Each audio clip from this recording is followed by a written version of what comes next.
Senhor está aqui. O Senhor está aqui.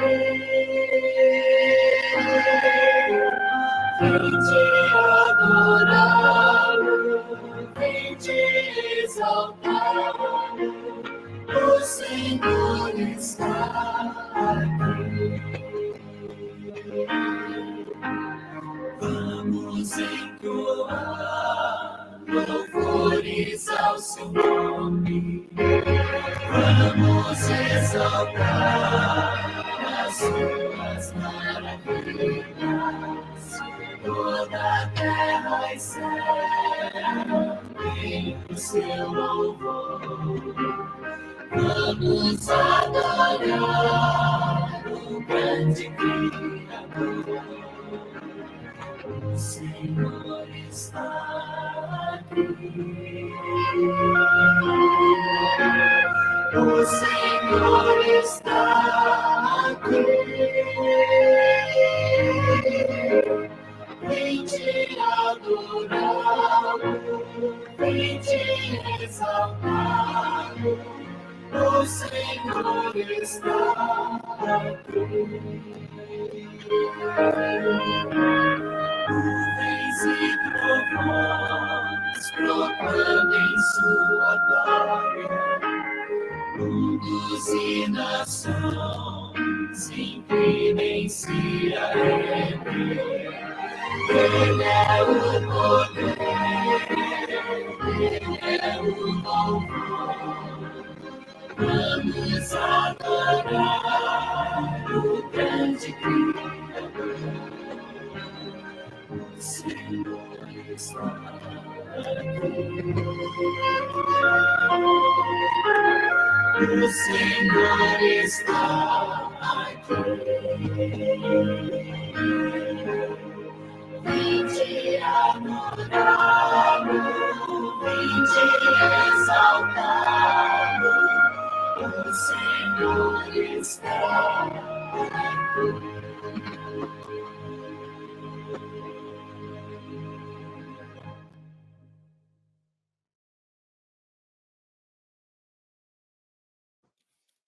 Amém. Irmã Alexandra, faz uma oração para nós, minha irmã. Passamos a palavra ao irmão Afonso. Tá ok, gente. Vamos nos ajoelhar, então, para falarmos com o nosso Deus? Oremos. Senhor, nosso Deus e Pai, que habita nas alturas dos céus, obrigado, meu Deus, por mais esse estudo que nós já tivemos aqui sobre a Escola Sabatina, e também te agradecemos agora, porque iremos entrar também aqui no culto, na qual o Senhor irá falar conosco.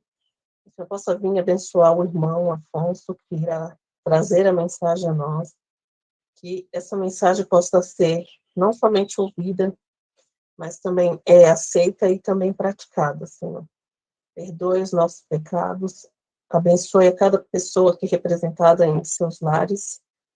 Esteja conosco durante esse santo sábado, é o que eu te peço, sem merecimento, mas em nome de Jesus. Amém, Senhor.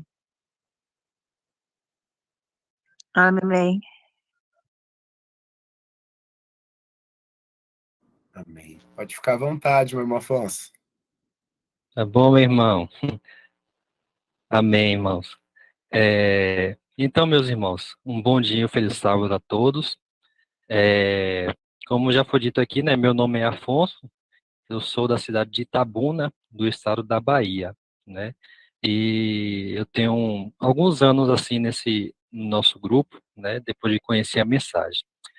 Então, irmãos, eu, quando fui escolher a mensagem, aconteceu algo interessante comigo, porque eu estava preparando outra mensagem, né, eu estava com outro tema na mente, que estava no meu coração esse desejo de pregar sobre aquele tema já há algum tempo, certo? Só que eu também sou dono do canal Verdade Presente, né? Aquele canal que posta o playback dos hinos, né?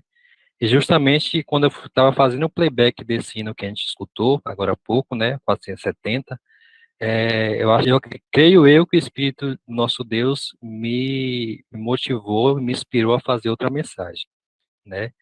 Então, eu resolvi mudar o tema da mensagem e fiz outra mensagem para a gente, para a gente meditar nessa manhã. E o tema da mensagem que eu fiz agora é temor, fé e amor. E a gente vai meditar sobre esses temas que, ao meu ver, é muito importante para o nosso tempo atual, né, nossos últimos dias, e a gente aprender mais sobre esses temas, certo? Então, para começar, irmãos, vamos abrir nossa Bíblia em Apocalipse, capítulo 14, do verso 6 ao verso 7.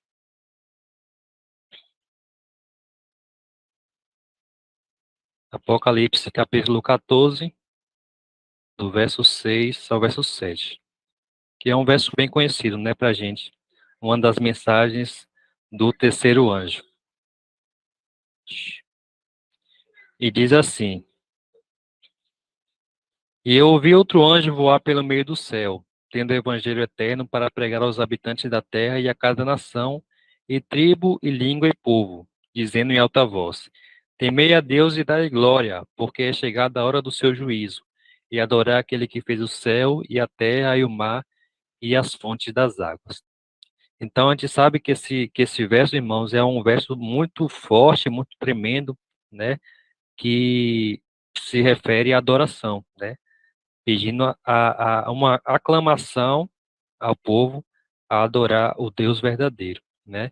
E nesse verso, justamente no verso 7, eu queria destacar algumas palavras, né? Porque, assim, eu gosto de entender as palavras, né? O que a gente está lendo, que é o correto. A gente lê e entender o que a gente está lendo, né? E então eu destaquei a palavra, eu separei esse verso 7, em algumas etapas. E a primeira é temer a Deus, né? Então, o que é temor, irmãos? O que significa a palavra tremor, temer, né? Temer a Deus. Eu fui pesquisar na internet e encontrei alguns significados interessantes. E eu descobri que a palavra temor tem um significado para o mundo e temor também tem um significado para Deus, né? Quando se fala temor a Deus.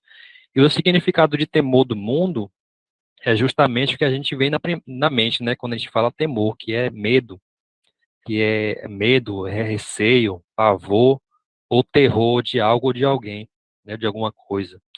E a palavra temor, as pessoas do mundo, quando vê isso, eles se associam diretamente ao medo, né? Ao medo de alguma coisa acontecer com eles, ao medo de alguma situação, né?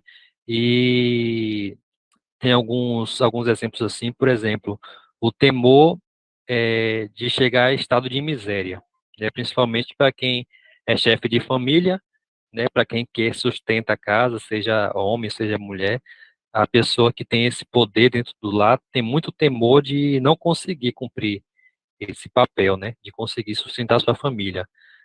Tem gente que tem medo também de chegar à velhice, né, tem um temor da velhice, algum medo de ficar fraco, de perder a visão, ou algum sentido, né, de ficar dependente dos outros, tem gente que teme ainda, né, e o principal de tudo é o temor da morte, né, que a maioria das pessoas, se não todas, a grande maioria tem o temor da morte, né, tem medo de morrer, né, e também o temor em relação ao mundo pode ser também em relação a outra pessoa, né? Alguma pessoa que provoca medo, uma pessoa que é perigosa na sociedade, né? E a gente se deparar com essa pessoa, a gente acaba tendo um pouco de medo, né? E também tem aquele medo de liderança, que é aquele líder que não demonstra admiração, né? Mas lidera através do medo, né? Então, os seus liderados têm um temor por aquele líder, mas um temor de respeito, um temor de medo, certo? Esse é o temor que o mundo vê, mas o temor em relação a Deus é totalmente diferente, né? O temor em relação a Deus tem no sentido de reverência e de respeito, né? Aquele que teme a Deus, ele ele respeita a Deus e tem reverência por Deus. Esse é o temor a Deus, né? Nesse sentido. E quando o cristão ele teme a Deus, ele obedece a Deus, ele respeita a Deus, ele se prostra reverente a Deus, tanto nas atitudes como nas vestes e do jeito que se porta, né? E, e a Bíblia nos dá algumas características de nós cristãos, né? De temor a Deus, não por medo, nem por pavor de Deus, mas por respeito a Ele, porque Ele é o Deus, né? Ele é o Deus Todo-Poderoso, Deus Supremo, o que está acima de toda autoridade, né? Então, por Ele ser Deus, ele merece toda a reverência, toda nossa obediência e todo o nosso respeito, né? E algumas atitudes do cristão em relação a Deus é a atitude de santidade e de pureza, né? A pessoa, quando ele teme a Deus, ele automaticamente tende a ser santo e a ser puro. E também a fidelidade. A pessoa, quando teme a Deus, ele tende a ser fiel, né? Tende a adorar a Deus como o único Deus verdadeiro, né? A pessoa que teme a Deus. E também, como a gente já estudou até na lição, tem a tendência de odiar o mal. E viver uma vida de sabedoria e uma vida de fé em Deus, né? Então, irmãos, quando a gente vê em relação ao temor a Deus, eu posso associar como aquela pessoa que entra na frente de um juiz, né? Em um julgamento, onde aquela pessoa que está ali sendo acusada ou defendida, a presença do juiz causa um temor, mas não um temor de medo, mas um temor de reverência, né? Porque a reverência e a obediência em relação ao temor, de qualquer forma, ele segue aquela situação de que a pessoa que está no poder, ele pode fazer alguma coisa, né? E a gente vai ver isso em relação à autoridade, né? O temor de Deus, em relação ao temor de Deus, né? De a possibilidade de Deus fazer alguma coisa caso a gente não tema Ele, né? A gente ter medo de aborrecer a Deus. Não é ter medo de que Deus vai nos matar, né? Mas aquele sentimento de que Deus está presente, de que Deus é poderoso e que se a gente não temer a Ele, não obedecer, não ser fiel, é permitido nos acontecer alguma coisa. Não que Deus vai fazer, mas é permitido que nos aconteça alguma coisa por ser infiel ou por estar distante de Deus, né? Então, temor a Deus significa essas coisas, né? E o verso também fala, temer a Deus e dar-lhe glória. E o que é dar glória a Deus, né? O que significa essa palavra, dar glórias a Deus? E a gente pode ver que dar glórias a Deus pode ser no sentido de dar honras, né? Uma pessoa que está em um poder alto, em um poder elevado e merece honras, e merece glória, merece honrarias, né? Também a gente pode ver dar glórias como agradecimento. A gente dá glórias a Deus em forma de agradecimento, né? De felicidade, de sentimento, de a pessoa estar feliz e glorificar a Deus pela sua felicidade, né? Agradecimento por Deus ter dado uma bênção, alguma coisa que agradou o coração, né? E também a gente pode dar glórias a Deus através do nosso caráter, que é a forma mais perfeita, né? De glorificar a Deus através das nossas atitudes, nosso caráter, através do jeito que a gente se porta, né? Inclusive, a Bíblia, como a gente já estudou nas lições anteriores, a Bíblia, quando se fala em glória de Deus, não é referente ao poder, a grandiosidade, a riqueza que Deus tem. É justamente a forma do seu caráter, né? A glória de Deus é a forma do seu caráter perfeito e que a gente pode ter também, né? Com a ajuda do seu Espírito, né? A outra parte do verso que eu dividi é porque é chegada a hora do seu juízo. Então, a gente juntando temer e dar glória é por algum motivo, né? É porque é chegada a hora do seu juízo. Temer a Deus e dar-lhe glória porque é chegada a hora do seu juízo. E quando a gente teme a Deus, nesse sentido, é porque é chegada a hora do seu juízo. essa mensagem justamente para isso, temer a Deus, porque é chegada a hora do seu juízo. E esse temor, ele vai se comportar das duas formas que a gente já viu. O temor de medo, porque é chegada a hora do juízo de Deus, as pessoas vão ter medo, e o temor é de respeito e adoração, porque é chegada a hora do seu juízo, que é justamente o nosso sentimento, né? Nosso sentimento de temor a Deus quando ele vier, né? E também dar glórias a Deus, porque é chegada a hora do seu juízo. Então, naquele dia, irmãos, vamos dar glórias a Deus pela nossa salvação de uma forma que a gente nunca deu na vida, né? Nosso coração agradecido, nosso coração feliz e, e, e resultante de toda a nossa vida e nossa luta diária, né? Então, dá glórias a Deus porque é chegada a hora do seu juízo. E adorar também aquele que fez o céu, fez a terra, fez o mar e as fontes das águas, né? Envolve também a adoração. Só que a gente encontra um problema nesse texto. E o problema é que ninguém teme, né? Ninguém dá glórias, ninguém adora o que não conhece. Então, existe uma situação, né? Para a gente temer a Deus, para a gente glorificar a Deus, e para a gente adorar a Deus, a gente precisa conhecê-lo, né? Porque ninguém faz isso se não conhece. Ninguém adora uma coisa que não conhece, ninguém teme alguma coisa que não conhece, e ninguém dá glórias também a alguma coisa que não conhece, né?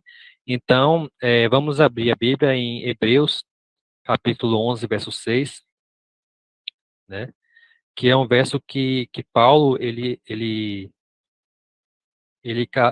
dá um sentido bem significativo ao temor. Hebreus capítulo 11, verso 6. E diz assim: porque sem fé é impossível agradar a Deus, porque é necessário que aquele que se aproxima de Deus acredite que ele existe e que é galardoador daqueles que diligentemente o buscam, né? Então, quando aqui nesse texto também fala algumas características, né, algumas palavrinhas que é bem interessante a gente estudar.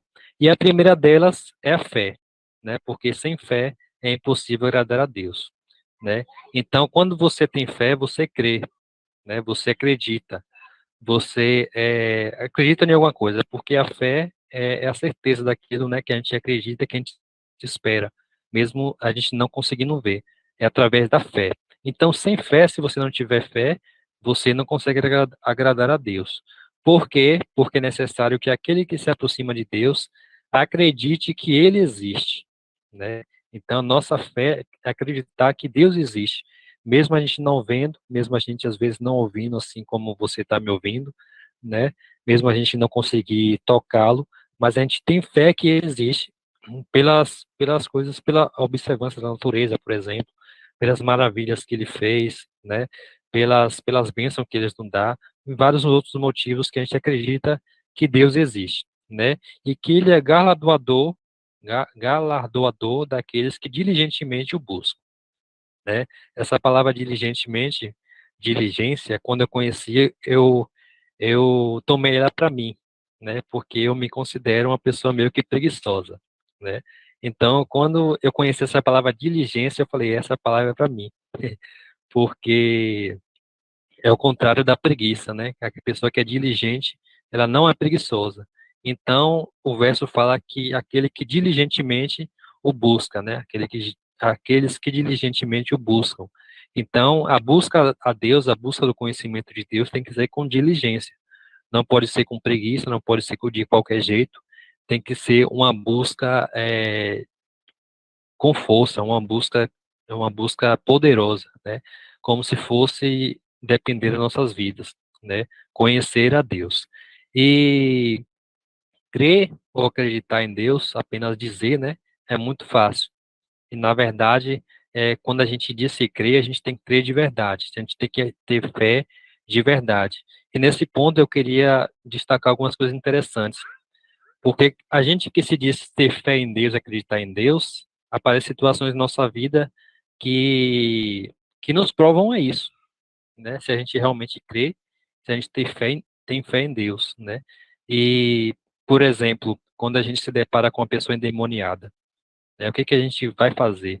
Será que a gente tem fé em Deus? Será que a gente acredita em Deus, Deus vai dar o poder para a gente afastar, libertar aquela alma, aquela pessoa do espírito maligno.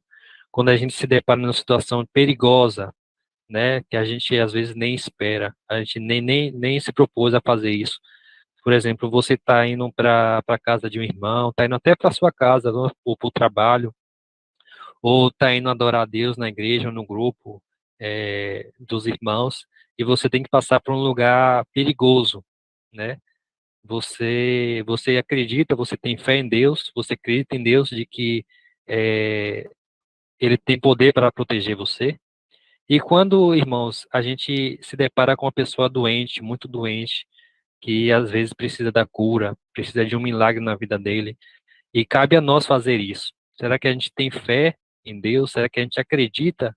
Será que a gente crê que Deus pode fazer aquilo? Né? Então, acreditar em Deus não é só dizer.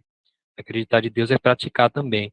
É você viver em Deus e provar que você crê, que você acredita em Deus, que você acredita em um Deus que é poderoso, acredita em um Deus que pode todas as coisas, que nada é impossível para Ele.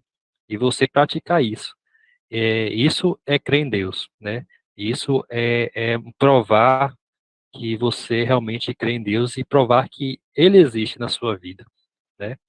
Então, em Tiago, capítulo 2, verso 19, também é um verso bem interessante, que fala assim, né, que você crê que existe um só Deus, né? Os demônios também creem e tremem, né? Os demônios tremem, por quê? Porque eles conhecem a Deus de verdade, eles sabem o que Deus é capaz, o poder de Deus, né? Os demônios tremem quando se aproximam de Deus, porque eles sabem que qualquer coisa que eles fizerem pode ser consumidos, o poder de Deus é um poder consumidor, né? E para você crer em Deus, né? É necessário que a gente se aproxime de Deus diligentemente, né? É necessário que a gente conheça a Deus, né? E eu tenho até uma experiência de fé que eu queria compartilhar com os irmãos aqui, uma pequena historinha, né, bem simples, mas que representa a minha fé, minha experiência, né? Que quando eu trabalhava no emprego, né, carteira assinada, era empregado, eu morava em um condomínio, né? E o condomínio onde eu morava ficava entre dois bairros, né? Que se chama o bairro do Santo Inês e o bairro Califórnia, certo? E nesse condomínio, quando eu saía, tinha ônibus que eu pegava que descia do bairro Santo Inês e tinha ônibus que vinha na Califórnia, né? E os ônibus que vinham na Califórnia, a frequência deles eram maiores. E os ônibus que desciam no bairro Santo Inês tinham os horários corretos, né? E se eu quisesse pegar o ônibus do Santo Inês, só era eu chegar no ponto, atravessar a rua e aguardar. Se eu tivesse que pegar o ônibus na Califórnia, eu tinha que andar um pouco, uns 7 minutos mais ou menos, para esperar no ponto da Praça da Califórnia. E aí, sempre quando eu saía do condomínio, eu perguntava a Deus: Senhor, o Senhor quer que eu espere ou que eu vá para a praça pegar o ônibus, né? Que eu espere o ônibus do Santo Inês ou que eu vá para a praça. E às vezes Deus me respondia, né? Às vezes não, Deus sempre me respondia. Às vezes ele pedia para esperar, às vezes ele pedia para ir para a praça, né? Só que às vezes, irmãos, eu saía de casa em cima da hora. E aí, tendo isso em mente de que na Praça da Califórnia os ônibus tinham mais frequência, né, de ônibus passando lá na praça, então, eu obviamente, no lógico, né, do ser humano, iria para a praça. Mas eu, como de costume, sempre perguntava a Deus: Senhor, eu espero o ônibus Santo Inês ou vou para a praça, da Praça da Califórnia? E aí, justamente nesses períodos de correria, Deus falava: espere.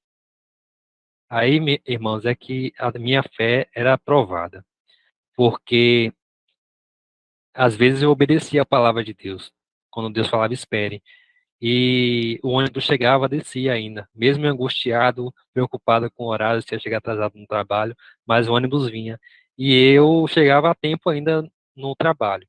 Mas quando eu desobedecia, quando Deus falava espere, e eu na minha agonia, no meu medo ali de chegar atrasado, no meu temor de chegar atrasado, eu partia para a Praça da Califórnia, e no meio do caminho, quando eu olhava para trás, vinha um ônibus do Santo Inês, e aí vinha na mente aquela vozinha, né? Eu falei, eu te avisei que era para esperar. Então, irmãos, esse é só um exemplo, né, de fé, quando a gente escuta a palavra de Deus e, e às vezes a gente cumpre, às vezes a gente obedece, às vezes a gente não obedece, mas isso é prática de fé, né? Quando a gente ouve a palavra de Deus e atende e obedece a Deus. Por quê? Porque a gente sabe, a gente acredita que existe um Deus que sabe de tudo. A gente acredita que existe um Deus que está em domínio de tudo, né? A fé é envolta a crença, é você acreditar, né? E quando a gente tem fé, irmãos, é, a, a fé no Todo-Poderoso, no Deus nosso Todo-Poderoso, né? A gente pode ter o poder de curar, a gente pode ter o poder de fazer milagres, né? Inclusive, Deus dá o poder também da gente vencer o mal e até as nossas tentações e o nosso pecado. Deus dá esse poder, né? E quantas vezes a gente se depara numa situação, em um pecado que a gente acariciou por tanto tempo, e a gente pensa, será que eu vou conseguir? Será que eu vou conseguir vencer esse pecado, né? Esse pecado que me é tão forte, né? Mas se a gente acredita que existe um Deus, se a gente acredita que Deus existe e tem fé nele, com certeza a gente também acredita que somos capazes de vencer todo o mal, todo o pecado, né? E mudar o nosso hábito através do poder de Deus, né? Então, acreditar em Deus é isso. É você praticar a fé, é você acreditar que Deus tem poder para tudo, tudo, e não temer o que pode haver é, no porvir, né? É você pregar o evangelho com temor, é você pregar o evangelho com poder, é você ir aonde Deus mandar, independente do lugar ser perigoso ou não, porque Deus, o Todo-Poderoso, soberano do universo, está conosco, né? E ele nos dá poder para isso. Então, quando a gente entende isso, irmãos, quando a gente entende que crer em Deus, que acreditar em Deus nos dá poder, nos dá forças, a gente pode fazer muita coisa para a glória, para a honra de Deus e para a obra do Senhor, né? E amém por isso, né? Vamos ver agora um texto de Mateus, que está escrito lá em Mateus, Mateus capítulo 8, do verso 5 ao verso 10, né? Que é uma história bem conhecida também, uma história do centurião de Cafarnaum, né? Que é um exemplo de fé e conhecimento que, ao meu ver, é o maior exemplo de fé e conhecimento que eu já vi na Bíblia, né? Mateus capítulo 8, do verso 5 ao verso 10, né? É, e diz assim, Mateus capítulo 8, do verso 5 ao verso 10. E quando Jesus estava entrando em Cafarnaum, veio até ele um centurião implorando-lhe e dizendo, Senhor, o meu servo jaz em casa doente, com a paralisia, gravemente atormentado. E Jesus lhe disse, eu irei e o curarei. E o centurião respondendo disse, Senhor, eu não sou digno de que entre debaixo do meu telhado, mas dize somente uma palavra e o meu servo será curado. Pois eu também sou homem sob autoridade, e tenho soldados sob mim. E digo a este homem, vai, e ele vai, e a outro, vem, e ele vem. E ao meu servo, faze isto, e ele faz. E Jesus, ouvindo isso, maravilhou-se e disse aos que o seguiam, na verdade, eu vos digo que não tenho encontrado tão grande fé em Israel, né? Então a gente vê aqui a história de um centurião que tinha um servo dele que estava enfermo, né? Enfermidade de paralisia.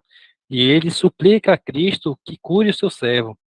E Cristo se prontifica, né? Não, eu vou curar o seu servo.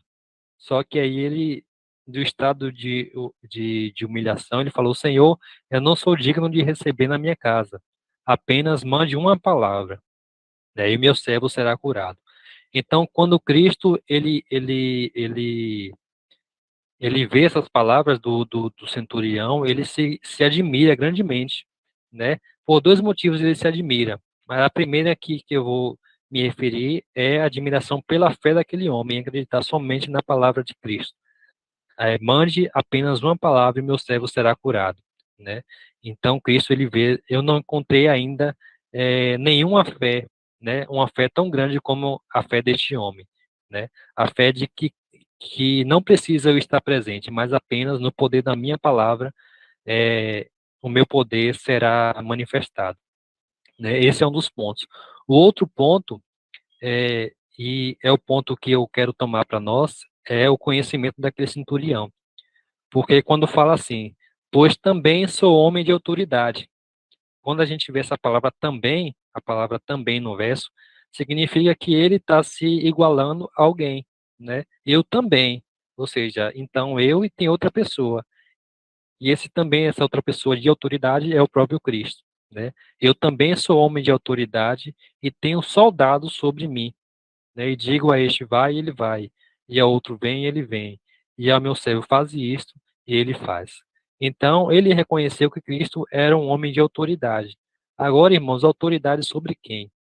Quem era o soldado de Cristo?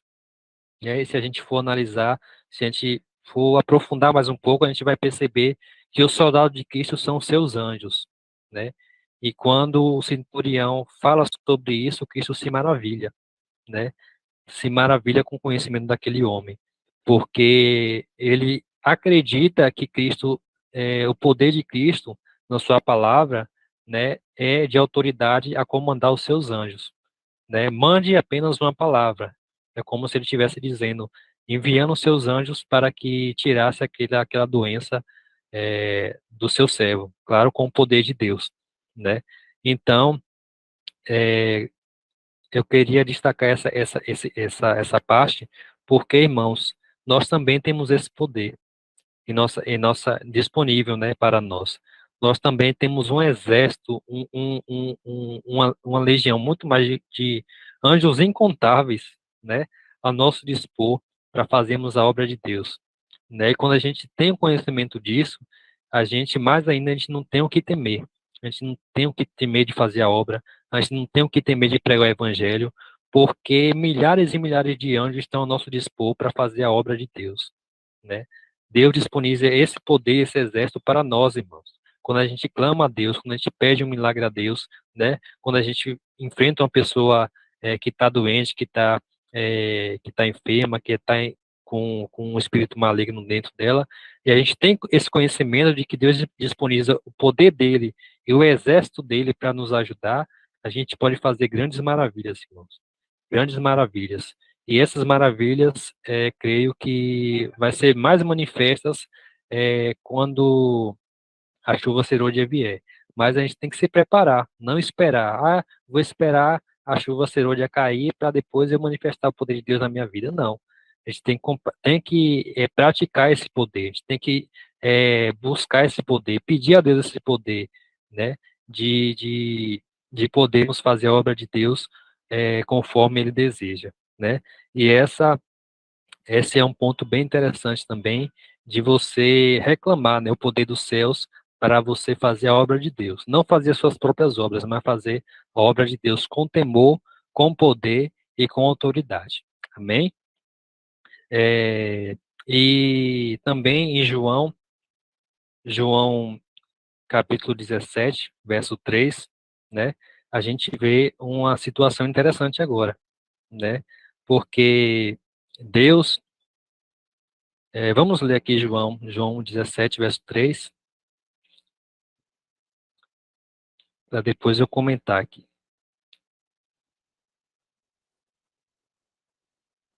João capítulo 17, verso 3.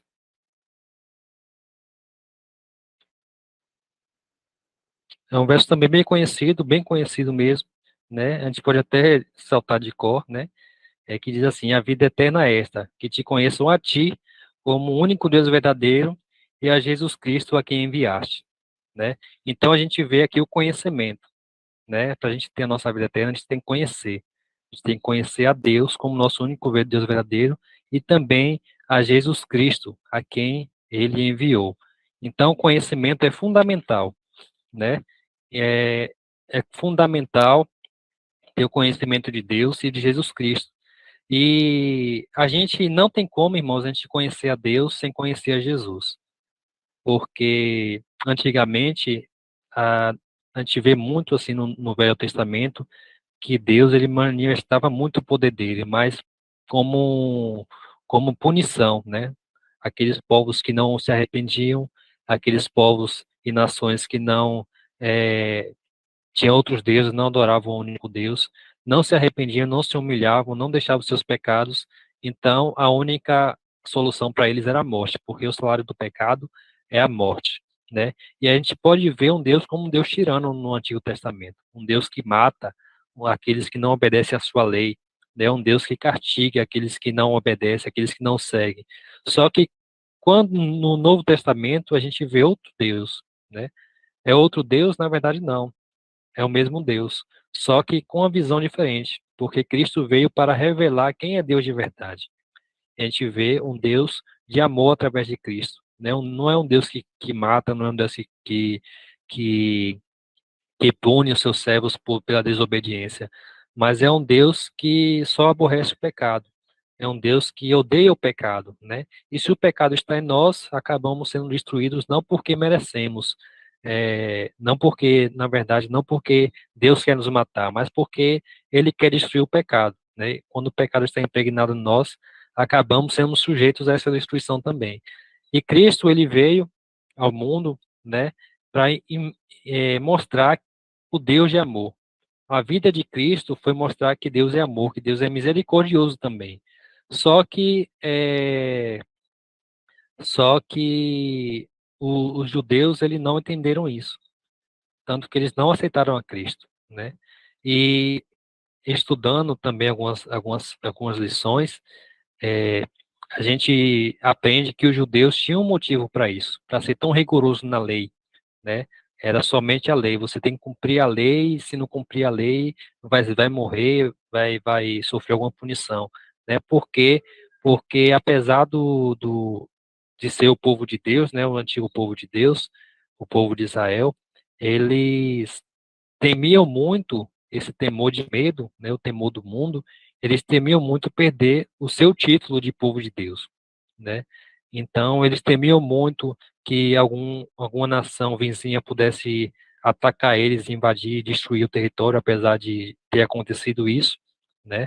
Eles temiam muito que Deus abandonasse eles, apesar de já ter abandonado, né? Então, eles aumentaram ainda o rigor da lei, né? Com medo dessas punições. Acreditavam que se obedecesse à lei de Deus corretamente, eles seriam abençoados, né? Então, eles pensavam que a salvação estava na lei, né? E não reconheceram a Cristo, não entenderam que Cristo era o Filho de Deus e muito menos conheciam a Deus, porque viam Deus como um Deus que matava, que destruía, e não enxergaram o Deus que Cristo revelou, o Deus de amor. Então, eles não conheciam a Deus, não conheciam, rejeitaram a Cristo e também não conheciam a Deus. E Cristo, irmãos, é, uma pessoa assim no mundo, um ser que palavras não conseguem descrever, né? O nosso agradecimento a Cristo. Por quê? Porque através de Cristo recebemos tanta coisa, tantas bênçãos. Através de Cristo nós somos tão abençoados, irmãos. A nossa vida foi salva através de Cristo, né? Através de Cristo, né? Nós fomos criados, né? Somos criaturas. Através de Cristo fomos criados. Através de Cristo, irmãos, fomos perdoados dos nossos pecados, né? O Cordeiro de Deus, fomos perdoados. Através de Cristo, nós somos justificados. Cristo dá a sua justiça a nós, né? Somos a justiça de Cristo. Nós somos justificados através de Cristo. E através de Cristo também nós somos salvos, né? Através da vida de Cristo nós somos salvos. Então, tudo isso através de Cristo. Cristo praticamente fez tudo por nós. Nos criou, nos perdoou, nos justificou e nos salvou, né? Amém por isso, irmãos, porque Cristo é a ponte que liga nós a Deus. Através de Cristo nós conhecemos a Deus também, né? E o último verso agora, para a gente ler e finalizar, está lá escrito em 1 João, capítulo 4, verso 8. Capítulo 1 João, capítulo 4, verso 8. Diz assim, ó: aquele que não ama não conhece a Deus, porque Deus é amor. Então, se você não tem amor, se você não tem Cristo, se você não entendeu a vida de Cristo nesta terra, se você não entendeu a passagem que o Deus que Cristo quis mostrar, né, a nós humanos, então a gente não conhece a Deus e justamente a gente também não tem amor, porque Deus é amor, né? E quando a gente entende isso, a gente começa a amar mais as pessoas porque a gente conhece a Deus. O conhecimento de Deus gera tudo isso. O conhecimento de Deus gera sabedoria, gera temor, gera amor também, porque Deus é amor. E Cristo veio justamente mostrar isso a gente, né? Que Deus é um Deus que a gente deve temer, porque ele é um fogo consumidor, é um Deus que é um Deus poderoso que a gente deve temer e dar respeito, mas também é um Deus de amor, né? É um Deus que não é só amor, mas é justiça. E também não é só justiça, mas é amor. Esse é o Deus que a gente deve esperar, que a gente deve adorar, que a gente dá glórias e que a gente deve temer. E também, irmãos, em relação ao amor, principalmente ao amor a Cristo, eu queria fazer uma reflexão com os irmãos, né? É, que a gente não pode amar a Deus e nem a Cristo se a gente viver pecando, né? Porque, assim, quando Cristo estava lá no Getsemane, né, nos seus últimos momentos, estava ali pedindo misericórdia ao Pai, né, para, se possível, passar o cálice dele, mas que seja feita a vontade de Deus, que ele recebeu todo o pecado da humanidade. Tamanho pecado que ele chegou a suar gota de sangue, né, tamanha aflição que tinha. E esses pecados, irmãos, foram pecados desde Adão, das pessoas que já tinham morrido naquele momento, das pessoas que viviam naquele momento, e das pessoas que iriam viver ainda. Pecado de todas as pessoas que pisaram nessa terra, que nasceu, que um dia morreu, né? Pessoas que ainda vão nascer ainda nos nossos dias, né? Os pecados dessas pessoas ainda recaíram sobre Cristo. Então foi um peso muito grande para Cristo, né? Um peso tremendo que acredito que nenhum humano poderia suportar, somente Cristo mesmo, né? E ele carregou aquele peso até a cruz, até a morte, né? E é justamente nesse ponto de carregar os pecados que eu queria refletir com os irmãos. Porque se a gente ama realmente a Cristo, né? Será que a gente vai aumentar o fato de Cristo? Se a gente continuar pecando, nossos pecados sendo que forem imputados de Cristo, a gente de alguma forma, que eu não sei explicar, mas quando a gente mais peca, quando a gente mais transgride a lei, mais a gente aumenta o fardo de Cristo. Apesar de ele ter morrido já ter carregado, mas de alguma forma nossos pecados hoje foram levados até Cristo. Então, se nós amamos a Cristo, irmãos, é um motivo da gente deixar de pecar também. Não porque a gente quer ir para o céu, não porque a gente almeja vencer o pecado, receber o poder de Deus, mas também por amor, porque nós amamos a Cristo. E esse é o motivo também que me leva a refletir quando a tentação vem. E às vezes chega, me emociona quando a gente, na nossa luta, a gente cai. E a gente diz que ama a Cristo. E como é que a gente ama a Cristo se a gente aumenta o sofrimento dele? Então, irmãos, é uma questão que a gente deve refletir todos os dias, a todo momento. Quando a tentação bater na nossa porta, ou quando o maligno ele vir a nos tentar, a gente refletir, a gente ama a Cristo, eu amo a Cristo. Será que eu vou cair e aumentar o fardo de Cristo? Então, é uma questão a nos pensar, a nos refletir todo momento de todo dia. Se a gente ama, se a gente teme, se a gente dá glórias a Deus, porque isso é o princípio de todas as coisas, né? E a mensagem também que a gente vai levar adiante durante esse tempo, temer a Deus e dar-lhe glória, porque é chegada a hora do seu juízo, e adorar aquele que fez o céu, a terra, o mar e as fontes das águas. Então, irmãos, essa é a mensagem que eu preparei para vocês, né? Que nosso Deus continue nos abençoando, nos dando forças para vencer o pecado, nos dando o temor que a gente necessita ter, a glória que a gente precisa passar para as outras pessoas, trazendo luz às nossas vidas. Amém? Então, vamos nos colocar de joelhos para fazermos uma oração. Aqueles que puderem se colocar de joelhos, vamos orar.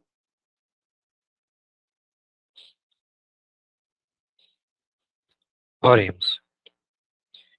Senhor, nosso Deus, nosso Pai, nosso Deus Todo-Poderoso, nosso Deus, ó Pai, que tememos, que damos glória, que amamos, ó Pai, de todo o nosso coração e nossa vida. Ó Pai, obrigado por o Senhor existir, por nos dar vida, por ser misericordioso e por nos amar tanto.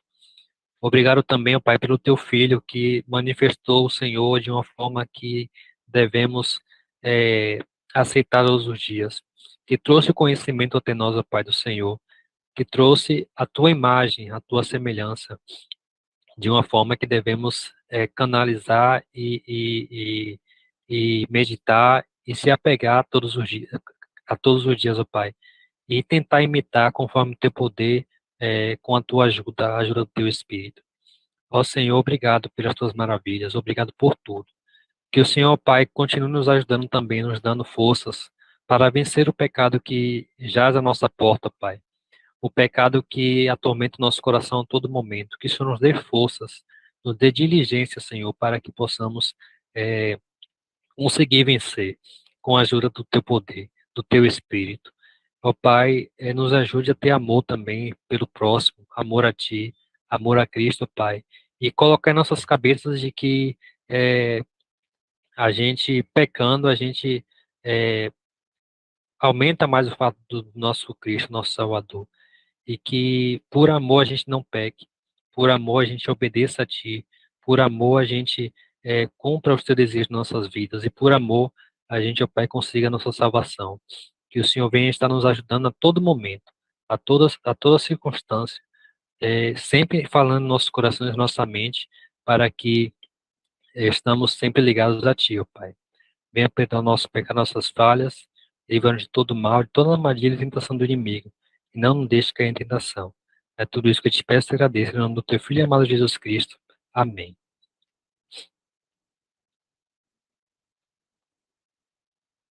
Amém, meu irmão. Algum hino? Amém. Escolha. Não, para finalizar, não escolhi o hino, não. Amém. Não consegui ouvir. Por favor, repete. Não, para finalizar, não escolhi algum hino, não. Eu posso colocar um aqui, então? Pode sim, irmão. Fica à vontade. Maravilha, meu irmão.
Firme cedro é minha fé, refúgio em temporal. Ao anamo impotente é espada contra o mal. Avante, não sei mais temor, meus olhos temem vencendo. Em cada luta quero ser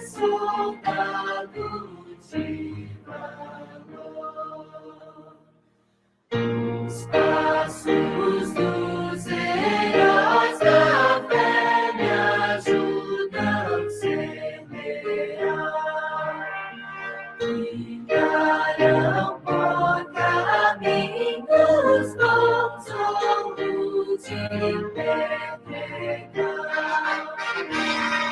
Então, exemplo eu siga-se, ó Deus, lutai-me enfim.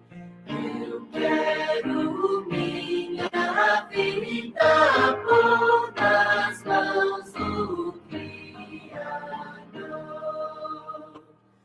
Qual firme cedro é minha fé, abrigo me dará.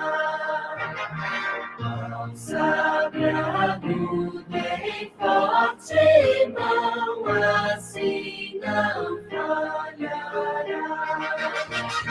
O teu Espírito dá-me, ó Deus, e faz-me andar nos passos teus, de amor pleno.